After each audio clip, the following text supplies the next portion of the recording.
I'd say you mentioned a lot of the boards that I sit on and the things that I do, and I would say in most circumstances, they needed a woman on the board.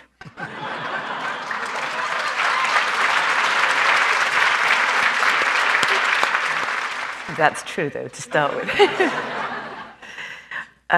But as you say, our education activities pretty much cover the spectrum from early childhood education in a madrasa in East Africa to PhD level medicine and nursing. And throughout all of that, going back to my great-grandfather in the 1920s, who encouraged his community and others to educate girl children rather than boy children, because the girl child would educate her family. There has always been this ethos of putting a lot of emphasis on the role of women in society and giving those women the tools and the wherewithal to be educated mothers and leaders of their societies. And I think just looking around us today, the impact of that is very clear. Yali Madad, welcome, bienvenue. Thank you for tuning in to another Friday Night Reflections. My name is Farah Merani, and I am so honored to welcome all of our Jamaati members, our multi-faith family members, and everyone tuning in from across the country and from around the world. I'm coming to you from my home in Los Angeles, California, and it is such a pleasure to be hosting tonight's episode. And yes, it is indeed sunny and warm here. While I am based in the United States, I am as proud a Canadian as ever. Maybe even more so now. The restrictions due to COVID-19 have made me particularly miss my old stomping grounds in Toronto, or rather, Toronto. Like the cherry blossoms in High Park and the crowded Queen Street car during rush hour. Yes, I even miss the TTC. But mostly, I miss spending the winter with my family and friends. Actually, let's be honest, I really don't miss the winter or the cold or the snow. But I do miss my family and my friends a lot. Inshallah, with the increased capacity for vaccinations across Canada, the time will be soon when we will be able to see one another in person, sooner rather than later. This week, several provinces have established their hotlines and websites to book vaccination appointments. And I know that many seniors in our Jamaat have been able to get their vaccinations already. We encourage every Jamaati member to review their respective province's Ministry of Health website or contact your local health board to find out more information on how and when you can make your appointment. I hope you also enjoyed last week's episode on the life and stories of Imam Ali. For me, Dr. Rashid reminded me of the importance that Imam Ali and Maulana Hazar Imam place on living our values. I also enjoyed the highlights of justice and remembrance. And, well, I've even downloaded a couple of ebooks from the IIS website. Yeah, my parents would be very proud. This Monday, we commemorate International Women's Day. It's an occasion to highlight and celebrate the social, economic, cultural, and political achievements made by women. As an actor, writer, and advocate, I've personally worked hard to support a more dynamic and inclusive representation of women on screen and on all sides of the screen in the media. Telling stories of the remarkable achievements of women is just one way to overcome the stigmas that prevent us from achieving gender parity. While there is still much work to be done, I am proud to say that significant progress has been made in getting those stories published and produced all over the world. As I prepared for this evening, I took time to reflect on the history of women in our own faith, and I was so awed by the accomplishments of those who have come before me. All the way back to the time of the Prophet, Bibi Khadija, before she was the Prophet's wife, she was his employer. A successful businesswoman, the purported size of her caravan for trade missions was as big as all of the caravans of her tribesmen put together. In the original version of Bumble, Bibi Khadija also sent convoys to the Prophet to propose marriage. After the death of her father, the Prophet Muhammad, Bibi Fatima publicly challenged the Caliph Abu Bakr when he refused to give her her inheritance of a tract of land left for her by her father. Going further into our history, the oldest university that still operates in the world today, Al-Qarawiyyin, was founded by a woman, Fatima al-Fihri. Educated in fiqh, or jurisprudence, and hadith, she used her resources to build Al-Qarawiyyin and supervised its construction. This incredible tradition of Muslim women taking leadership roles in society continues to this day, and that is what we will be featuring on tonight's program. We will commence tonight with a panel of truly extraordinary women who are leaders in their institutions. They will reflect on their journeys, the role of their faith in that journey, and provide some insight for all of those who strive to follow in their footsteps. We will then spotlight a few women in our own community who are making a huge impact in their various fields. We will learn their stories and be enlightened by their inspiring journeys. There are some who say that it is important to highlight the work of successful women in order to inspire women and girls. But the account of these women, they would inspire anyone, regardless of gender. Also, tonight we are bringing back a family favorite, our Kahoot quiz, where you can play along with the Jamaat to test your knowledge of the history of women in Islam. We will then finish, as always, with some musical expressions. And now, I'd like to warmly welcome the members of our incredible panel to the show. Rumina Velshi is currently the President and CEO of the Canadian Nuclear Safety Commission. Rumina actively promotes careers in science, technology, engineering, and mathematics, or otherwise known as STEM, especially for young women. Since joining the CNSC as President and CEO, she has launched a Women in STEM initiative to consider ways to support women in STEM careers at the CNSC and elsewhere, as well as to further STEM education by working with interested partners. Also on the panel is Dr. Karima Velji. Dr. Velji is the Vice President of Clinical Services at Ontario Shores, a Centre for Excellence for Mental Health Care in Whitby, Ontario.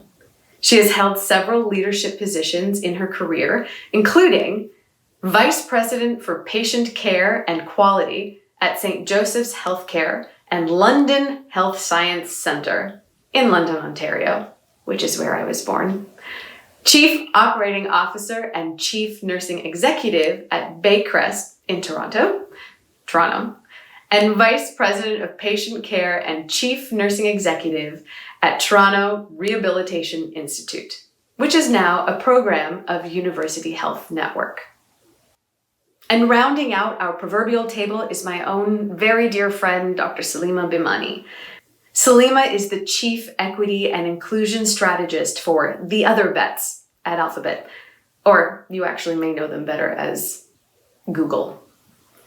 Salima works to ensure that Alphabet companies such as Waymo, which is a company designing self-driving cars, the future is real, that these companies are equitable, inclusive, and reflective of the people who are historically underrepresented. She brings to her job the innate sense that building technologies in an inclusive manner results in better technology. Please welcome Rumina, Karima, and Salima. Welcome everybody to our panel. Thank you to our panelists for giving your time and your talents and your insights today. I'm going to quickly just introduce everybody. Rumina, if you wouldn't mind beginning.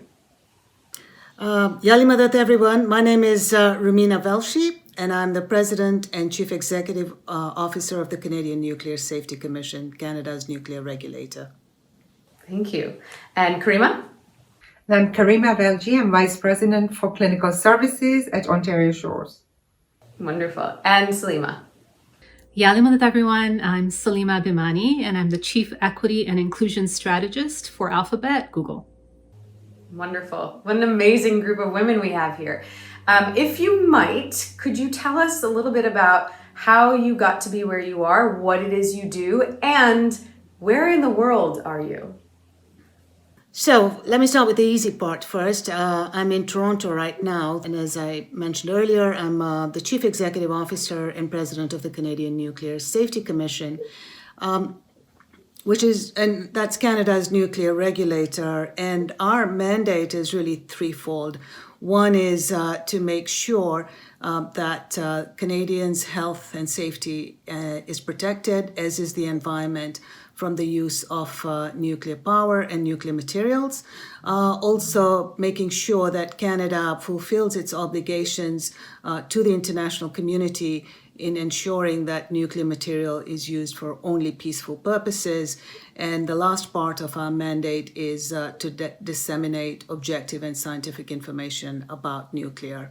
I have a staff of about 1,000 employees spread across the country, and I'm a federal agency reporting to Parliament. And part of my role last year, I also got appointed at the International Atomic Energy Agencies as the chair of the Commission on Safety Standards that sets safety standards for nuclear facilities globally.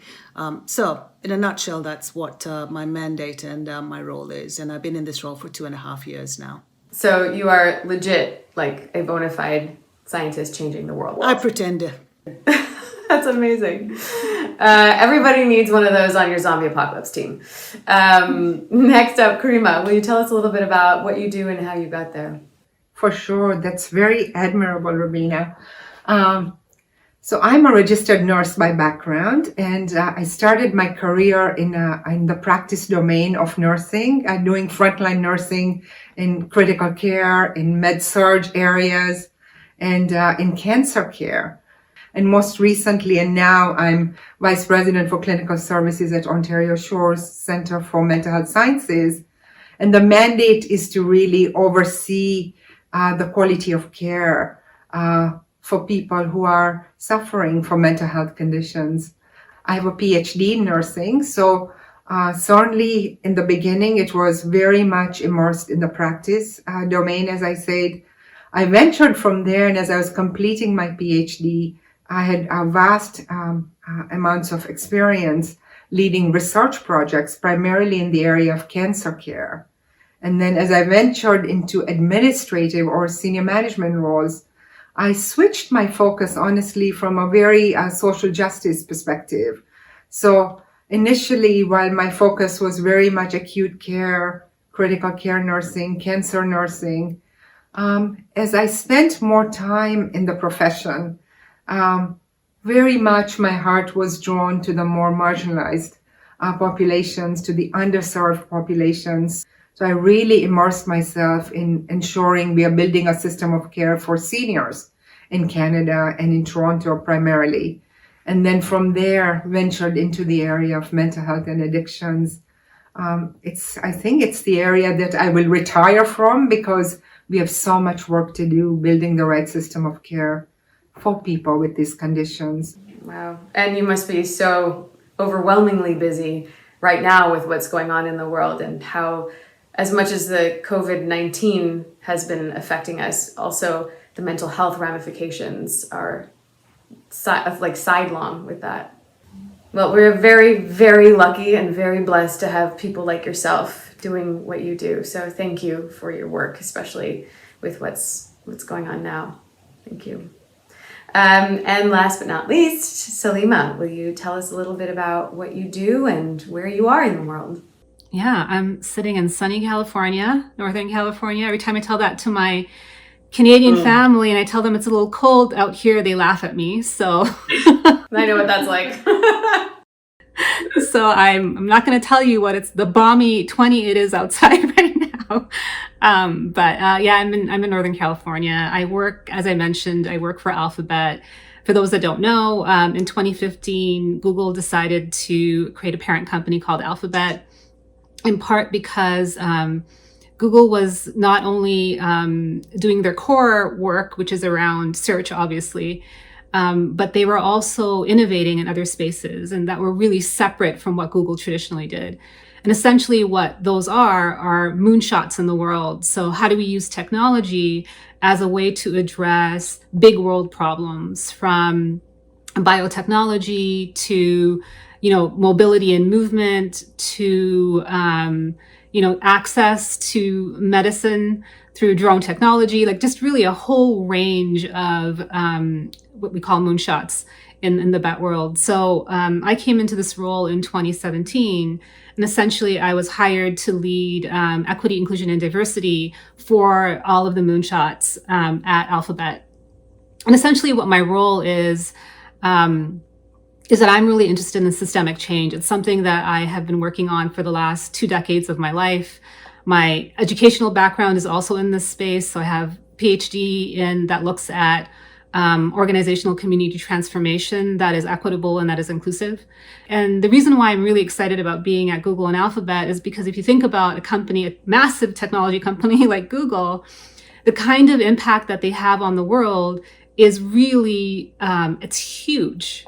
It's huge, not only in terms of, how we access knowledge, for instance, through the internet, but also in terms of, like, we take a company like Waymo that is actually going to change mobility for all of us, essentially, by creating autonomous driving. The impact of that is going to be so huge on humanity and its future, that if we're not integrating equity, inclusion, and diversity into our businesses and getting people to think about the effect that they're going to have on the world and the people that they actually might leave out in the process, we're going to re-perpetuate the same injustices that we've seen historically. So I feel really grateful to be able to do this work across the bets. And like I said, it's been my life's work.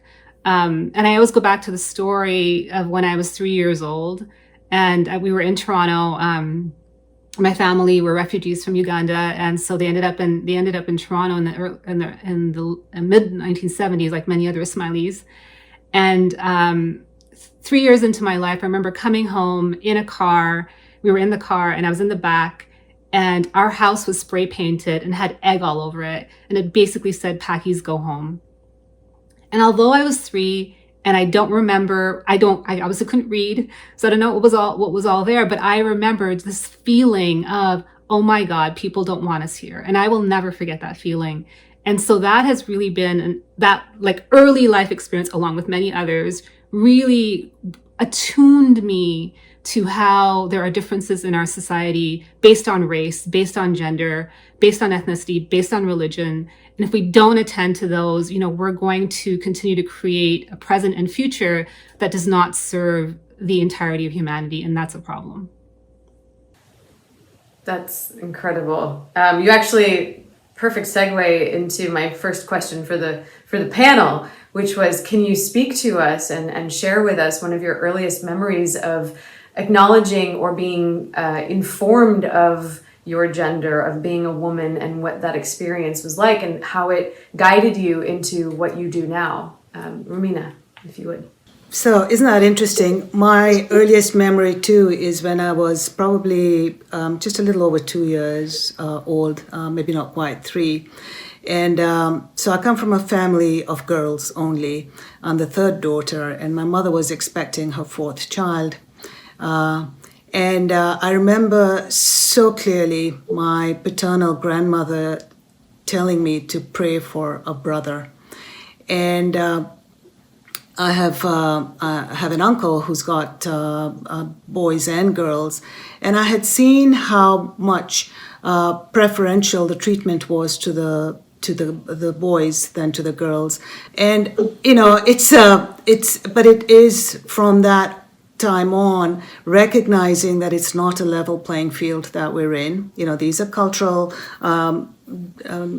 gender biases that exist, and one has had to live with that. And I'm also quite fascinated to find out that all 3 of us have such similar aspirations when it comes to equity and social justice.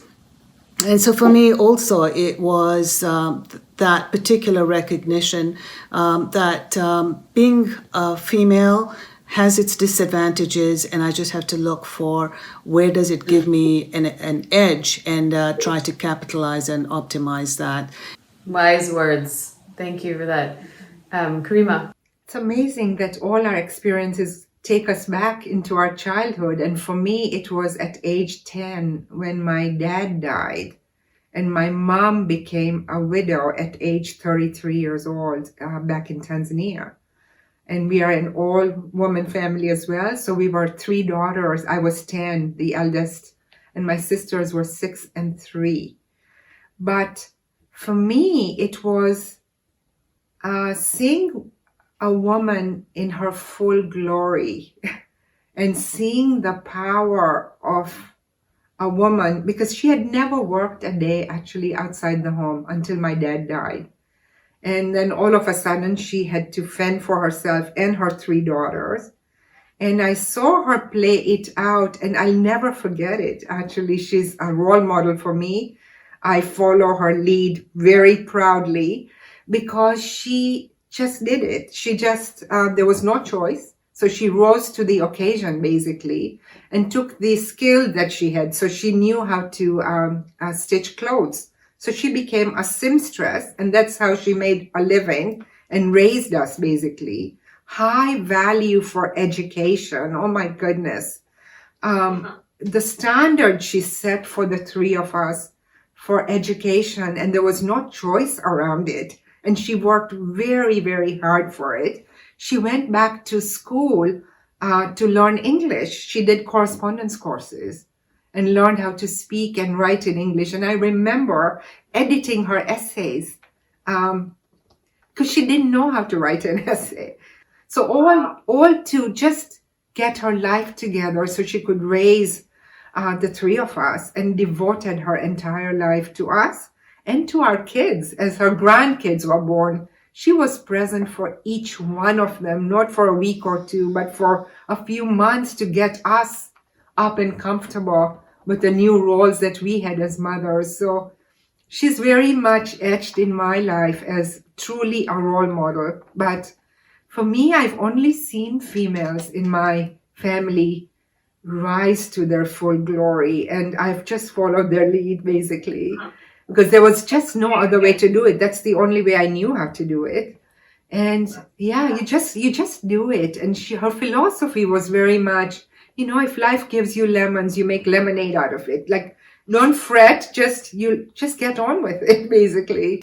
So thank you all for sharing those. I'd like to go back to what Karima said about role models and mentors. Could you speak to us and share with us who have been the women in your lives who have inspired you to do what you do, or that you look to in doing what you do? Salima, would you like to start? Yeah. Thank you, Rumina and Karima, both of you, for sharing your stories about your early memories of what influenced your own gender perspective or your perspective as a woman.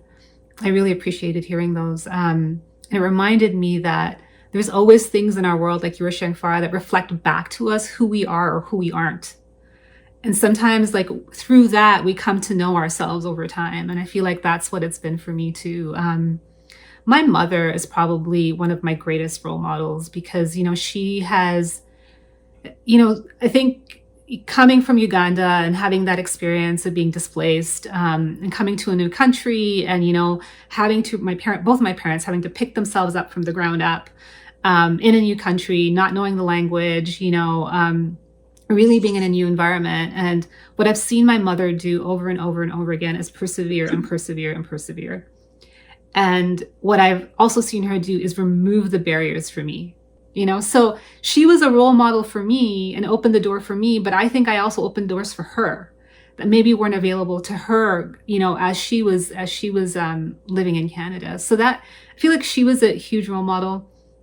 I also think sometimes the role models are the people that you don't want to be, which is it's kind of like an inverse, you don't mean for them to be role models, but you kind of look at them and you're like, I'm definitely not walking down that road. And I feel like there's lots of people like that I've had the glory of encountering in my life. And it's reminded me of my own integrity. It's reminded me of how to live an ethical, honest life that really is true to my life purpose, And so that, I also thank those people, because I don't think they realized what they were doing for me. It's great. Taking lessons from wherever they come, right? We learn from those who do and those who don't. It's actually ditto for me. Honestly, I was teaching a class at U of T today, and it was a class on leadership, and it was about leading teams into the future. And we were talking about mentoring. And exactly what you just said is what I said, which is mentors come at you by design, people that you choose to, this is who I want to be like when I grow up. And I know there are several people for me, I mean, and they all happen to be female for the most part. So there's a lovely lady by the name of Dr. Gillian Kernahan, who is the president and CEO of St. Joseph's Hospital in London, Ontario. She is the most profound female leader I know because she leads from values. She is all about, as you said, clearing people's paths so that you are in your full glory. And she doesn't get in your way. Basically, she lets you do your thing. And she makes it her life's mantra that her job is to simply set you up for success and remove your barriers, basically. And then there are people who actually come to your life, the accidental mentors or the surprising people who teach you a lot. You wouldn't have picked them as mentors by design. So let me just take it a slightly different angle to this. I mean, the women in my family are absolutely amazing women. But, more inspirational, let me share some historical figures that I think have had a fairly large influence on me. And I'll start with Bibi Khadija. Here's a woman in the 7th century who took over the family caravan business when her father passed away. She was married twice, widowed twice, before she hired Prophet Muhammad. She proposed to him. She was 40 years old, he was 25. She is the one who encouraged him to give up his work and preach and spread the message full time. Is the one who supported him. So to me, here's a woman who probably bucked at all the social expectations and norms of her age, followed her convictions, her aspirations, and a true role model for men and women, and one that one doesn't hear about.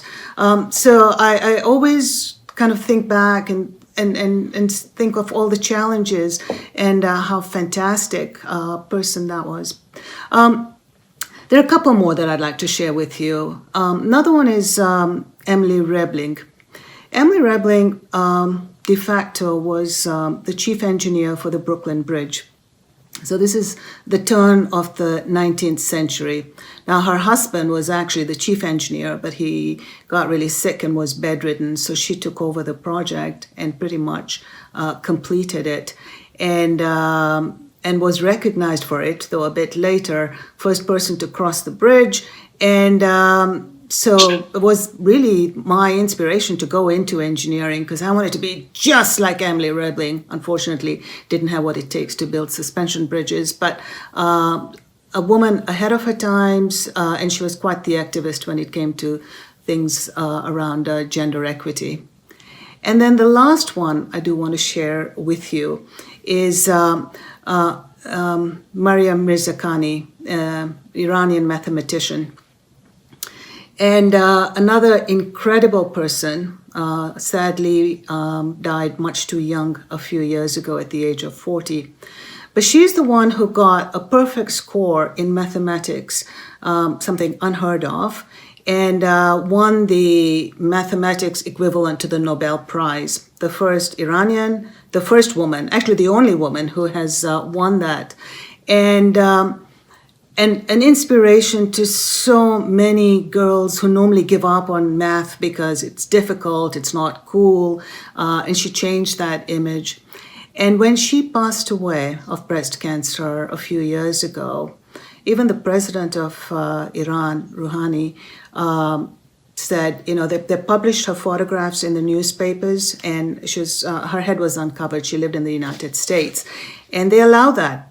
taboo, but because of her celebrity, her fame, her significant achievements, that actually, as I said, allowed that to happen. So again, to me, she symbolizes someone who not only bent the rules, but actually changed rules. These are people who changed the world for everyone.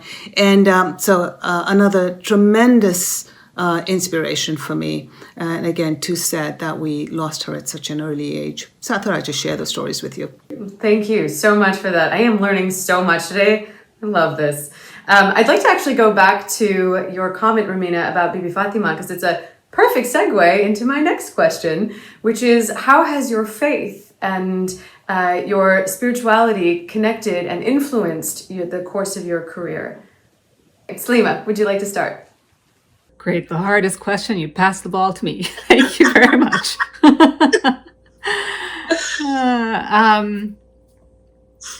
Well, it's had a profound impact on me. As a very young girl, I feel like the Imam set a standard for me.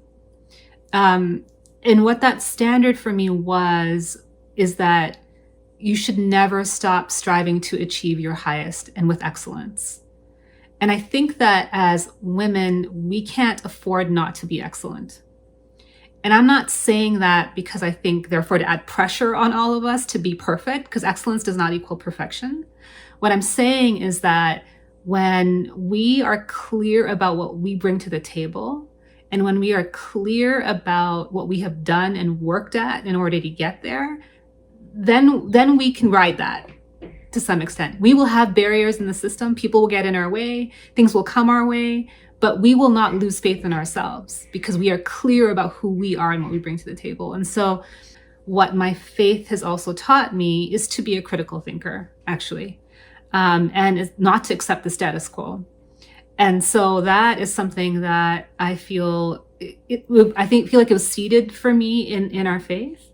But it's something definitely that I've taken beyond what I obviously gained from being part of the Somali community and into other arenas and realms. And so I think, whether you call it faith or spirituality or whatever it is a central aspect of who I am and what I do. And what I always say is that I'm in service of humanity and I'm in service of the divine. Like, that is what guides me. Anything I do, whether it's a job I take or whether it's a talk that I do or whether it's an article that I write, it is always in service of humanity. And when it stops being in service of humanity, for me, I should stop doing the work. That is beautiful. And for me, I would say I'm a product of our institutions. So even as a very young girl back in Dar es Salaam in Tanzania, I was volunteering in our institutions at a very, very young age. And by young age, I mean at 12 and 13 and 14, I was volunteering as an aide, basically, at the Aga Khan Hospital in Dar es Salaam. Our faith, and then the voluntary roles, the way they etch your skill set right at the edge, like they take you to the edge of what is possible at a very young age. So I was doing things as a volunteer, as a very young volunteer, that I could never imagine one could do at age 15 or 16, something like that. Because you get tested, you have just plunged into the role and then you have to rise and just do what has to be done. So I would really give a lot of credit to our institutions for shaping me as a person, but also as a leader as well. And then the choice of nursing as a profession, honestly, this, like back home, nursing was not a respected profession. When I came to Canada, my goal was never to be a nurse, actually, because no one in my family would respect that choice of a profession for me.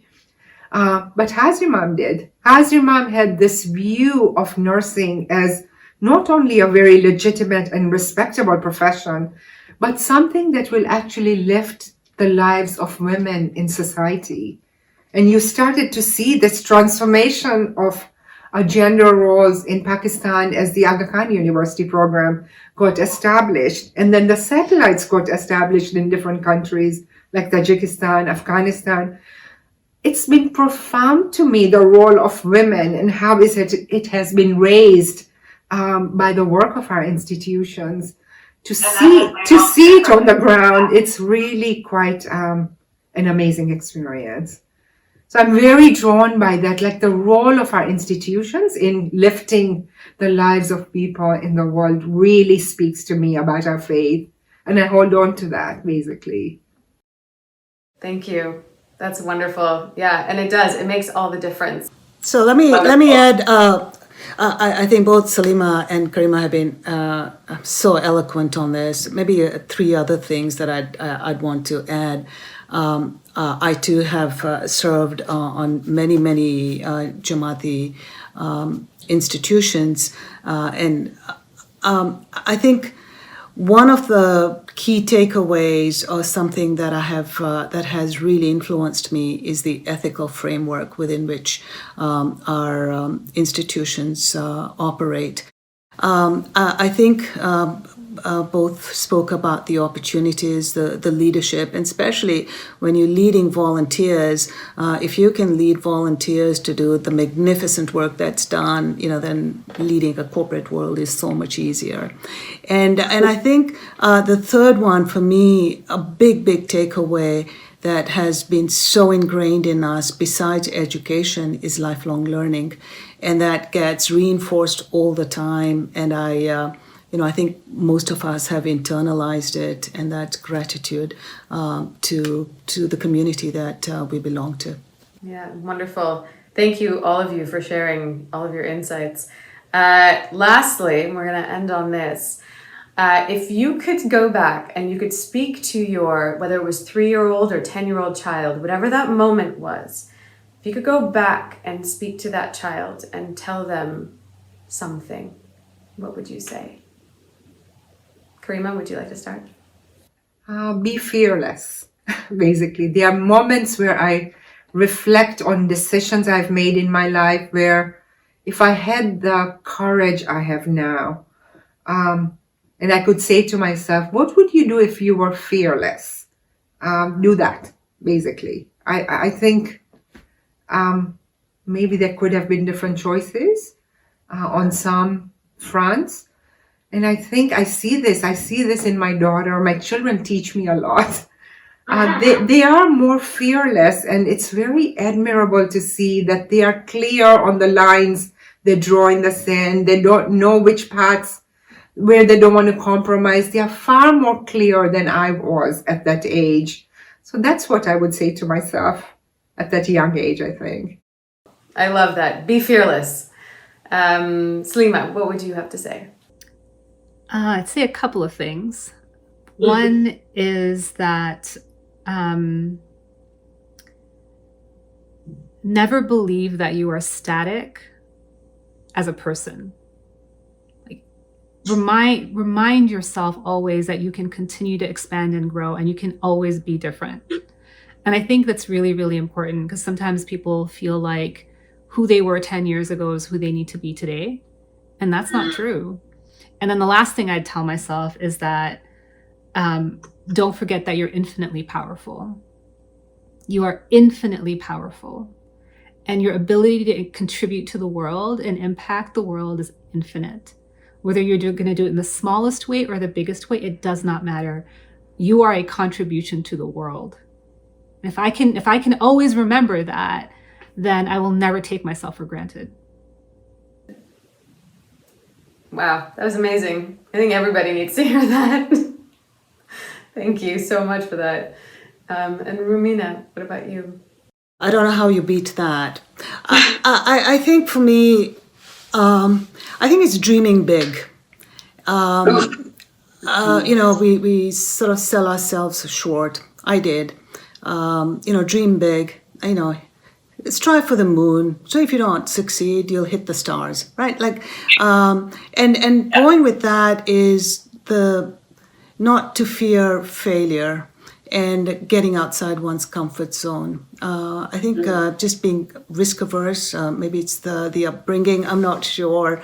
But I have to have all the I's dotted and T's crossed before I make a decision, kind of thing. I think just live a little, as someone says, be a bit more fearless and get outside that comfort zone and live fully.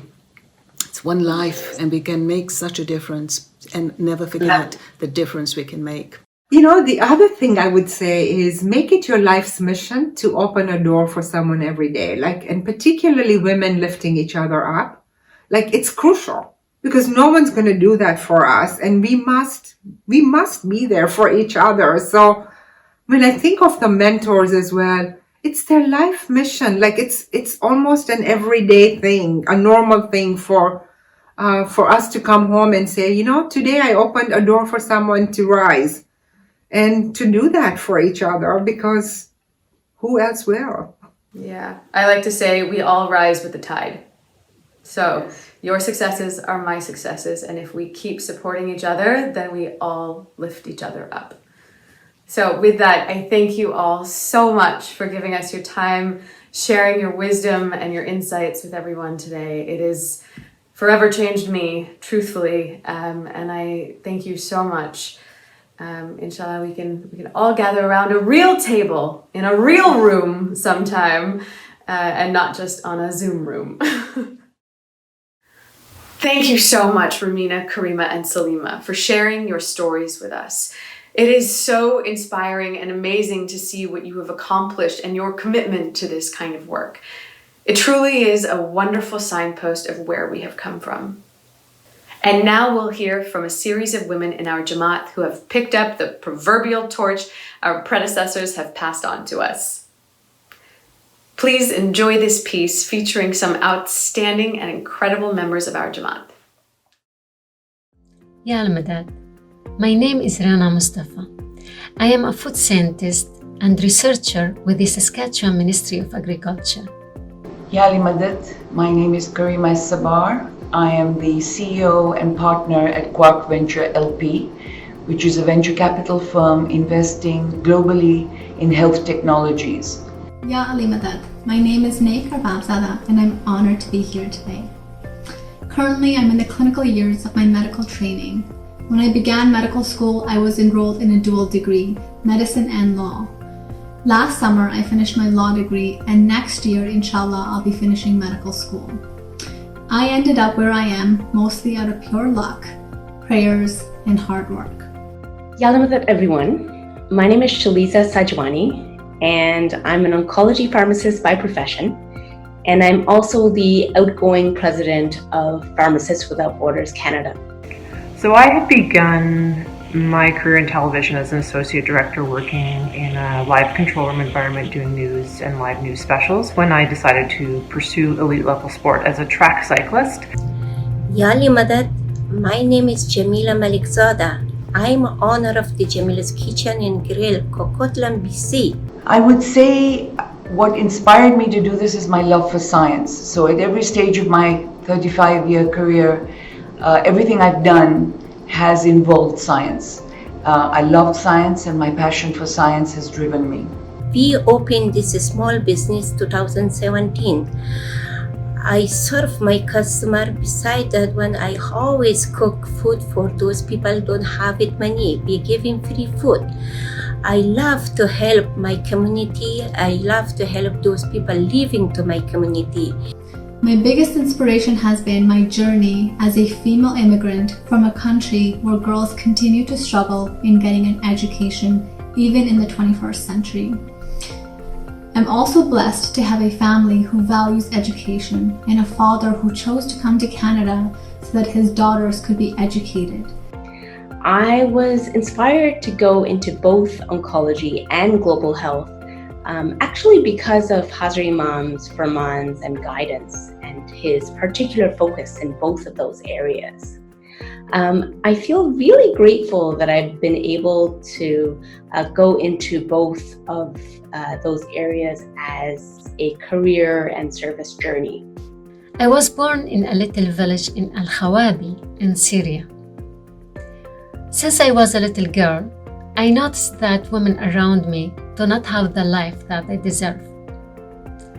I wanted to change their life and to be a role model.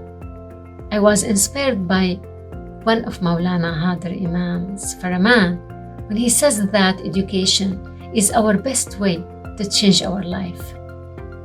For this reason, I decided to go to the university.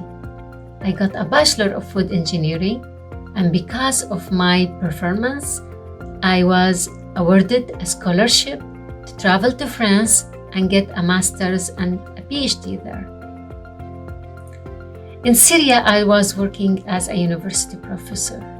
I was fortunate to work with a lot of students, helping them, guiding them for a better future. So I think in life, we all go through so many ups and downs, and athletics is no different.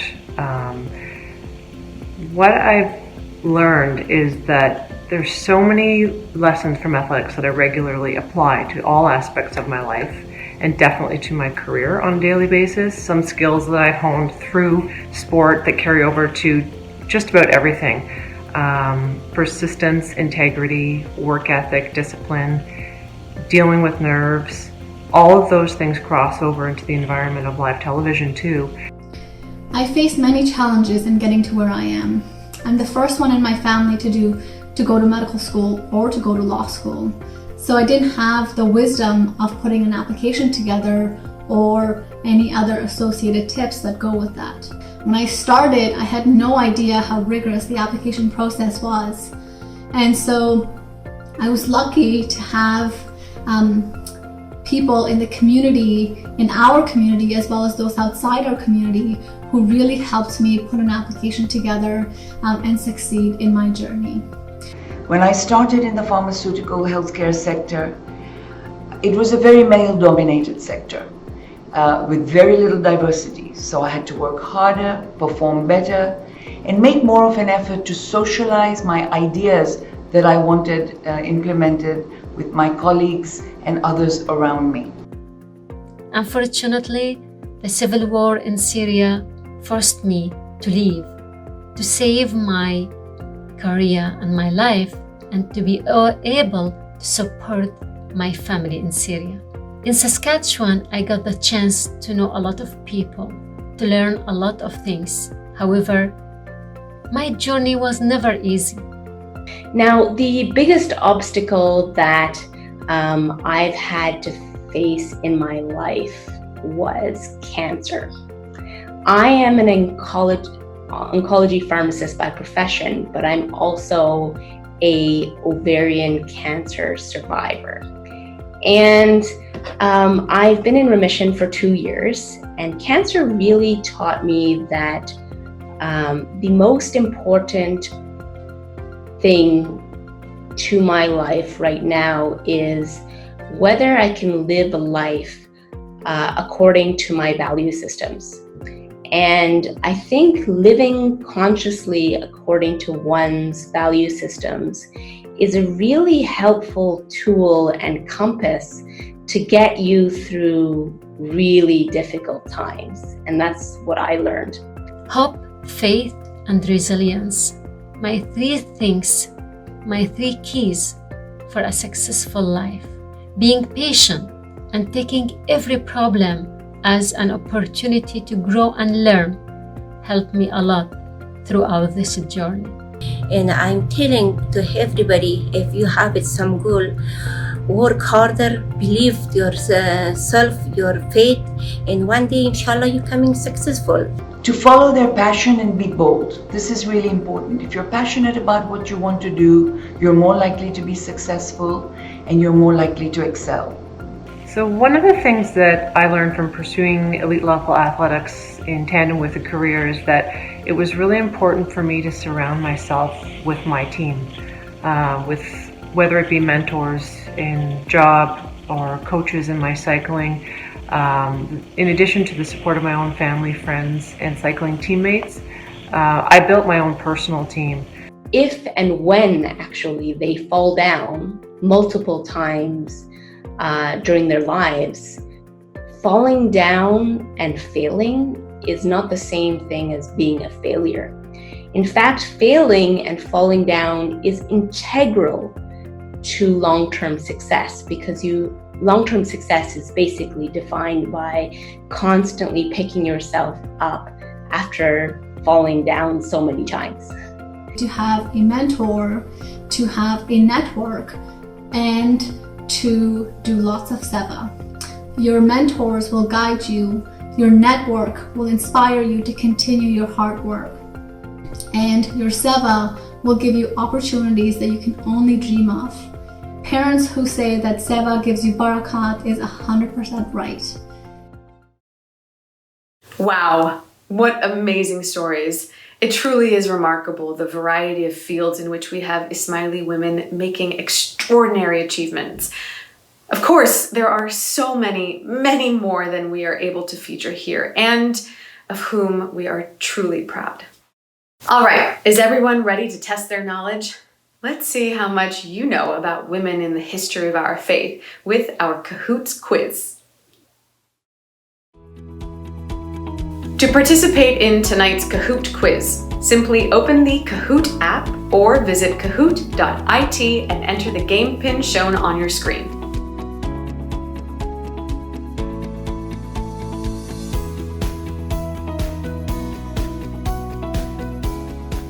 Are you ready? Let's start.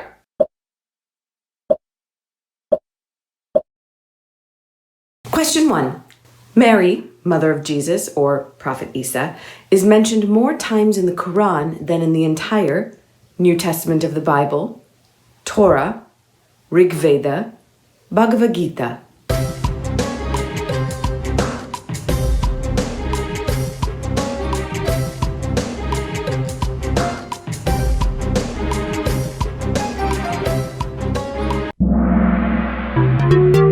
The correct answer is New Testament of the Bible. Surah 19 of the Quran bears her Muslim name, Maryam. Ready for the next question? Question 2. Who was the first person to accept Islam? Bibi Amina, Bibi Fatima, Bibi Khadija, Imam Ali.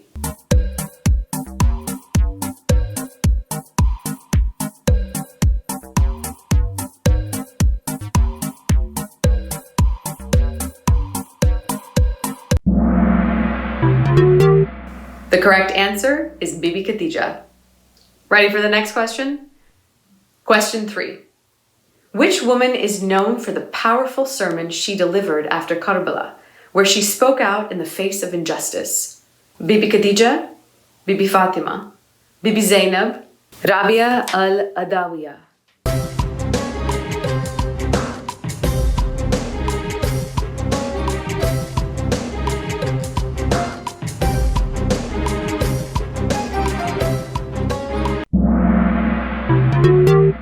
The correct answer is Bibi Zainab. Ready for the next question? Question 4. Improving the status of women was a lifelong process for Imam Sultan Muhammad Shah. During his lifetime, he advocated for women to have right to pray in mosques, right to vote in electoral processes, right to equal partnership in marriage, all of the above.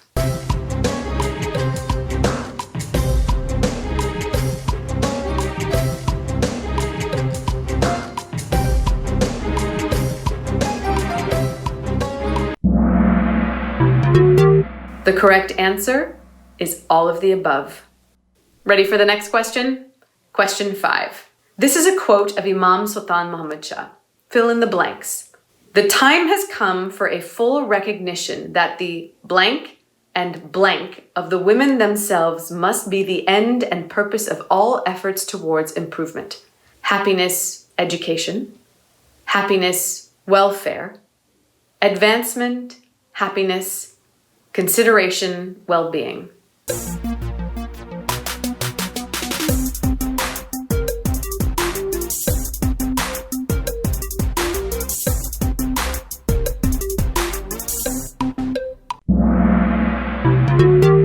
The correct answer is happiness and welfare. Oof, that was a tough one. How are you doing? Okay, ready for the next question. Question 6. This one is a quote from Maulana Hazri Imam, and again, you have to complete the sentence. Looking through this book of speeches, I came across one whose title immediately caught my attention, blank. The active influence of women in society. Muslim society, its higher spiritual life owes a great debt to women. Women are the guardians of the life of the race. Educate a woman and you educate a family.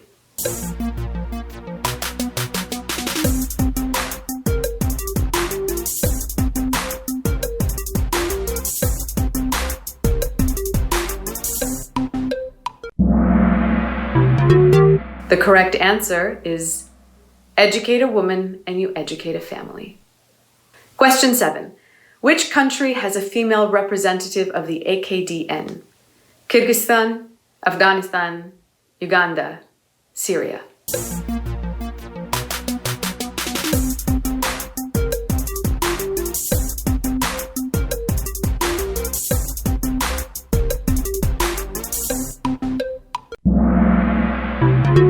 The correct answer is Afghanistan. You still have 3 more questions to get those points. Question 8. Maulana Hazar Imam said blank are not gender-driven.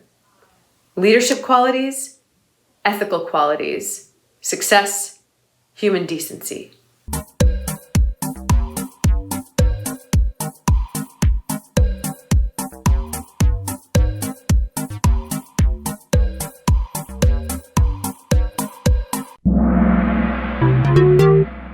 The correct answer is leadership qualities.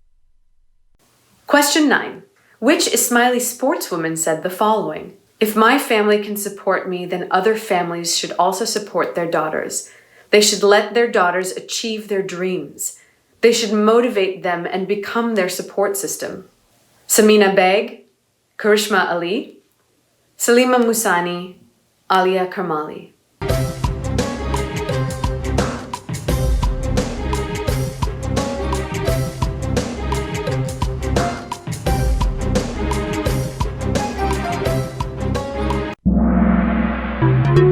The correct answer is Samina Beg.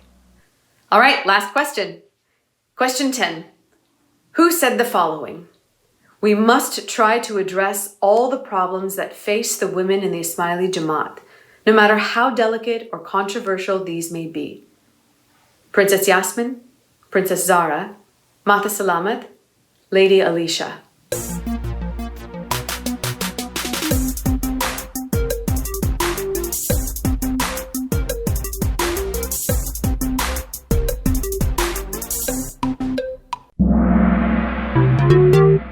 The correct answer is Princess Zara. Well, that was educational. How did you do? I think I need to brush up on my quotes from Imam Sultan Muhammad Shah. In fact, all the quotes. And now we end, as always, with personally my favorite moment. Some musical expressions.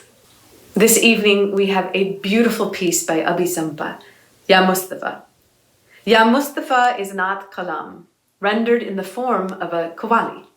This rendition is based on the melody originally composed by none other than Nusrat Fateh Ali Khan. Thank you so much for joining us this week. I had so much fun hosting. Please be safe, take care of each other, and have a wonderful week. Yali Madat.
सानी तेरा कोई नहीं, सानी तेरा कोई नहीं, सानी तेरा कोई नहीं, सानी तेरा कोई नहीं, सानी तेरा कोई नहीं, सानी तेरा कोई नहीं, सानी तेरा कोई नहीं, सानी तेरा कोई नहीं, सानी तेरा कोई नहीं, सानी तेरा कोई नहीं, सानी तेरा कोई नहीं। काली कमली वाले आका सानी तेरा कोई नहीं, काली कमली वाले आका सानी तेरा कोई नहीं, काली कमली वाले आका काली कमली वाले आका काली कमली वाले आका सानी तेरा कोई नहीं, काली कमली वाले आका सानी तेरा कोई नहीं, काली कमली वाले आका सानी तेरा कोई नहीं, काली कमली वाले आका सानी तेरा कोई नहीं। I call to you, I call your name, I call to you, I call your name. Oh, can I be your only one? Reach out to me, reach out to me. Your love is all I ever need. काली कमली वाले आका सानी तेरा कोई नहीं, काली कमली वाले आका काली कमली वाले आका काली कमली वाले आका सानी तेरा कोई नहीं, सानी सानी सानी सानी काली सानी काली कमली वाले आका सानी तेरा कोई नहीं, काली कमली वाले बाबा दादा मोह बाबा बाबा मामा गरी काली कमली वाले आका सरी सनी सरे गामा पा सरी सनी सरे गामा नी सरी सनी सरे गामा पा सरी सनी सरे गामा नी सरी सनी सरे गामा पा सरी सनी सरे गामा नी सरी सनी सरे गामा पा सरी सनी सरे गामा नी सरी सनी सरे गामा पा सरी सनी सरे गामा नी सरी सनी सरे गामा पा सरी सनी सरे गामा नी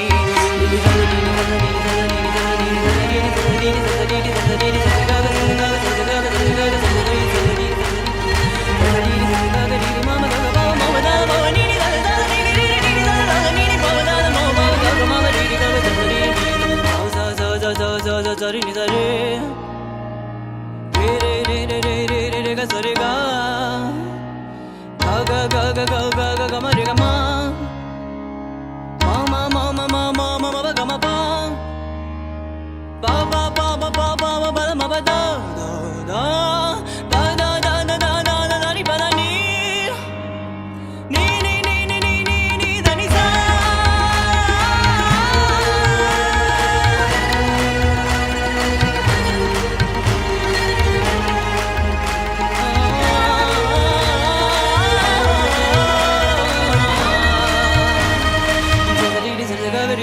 ga ba ma ba da ba ni ni da ba ga ni za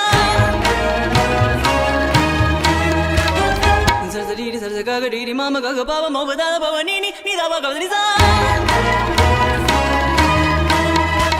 sa sa sa re ga ma pa da ni sa sa re ga ma pa da ni sa re ga ma pa da ni sa re ga ma pa da ni ma ba da ni ma ba da ni ma ba da ni ma ba da ni ma ba da ni ma ba da ni Mabadaniza, Mabadaniza, Mabadaniza, Mabadaniza, Mabadaniza, Mabadaniza, Mabadaniza, Mabadaniza, Mabadaniza. Kali Kamali Wale.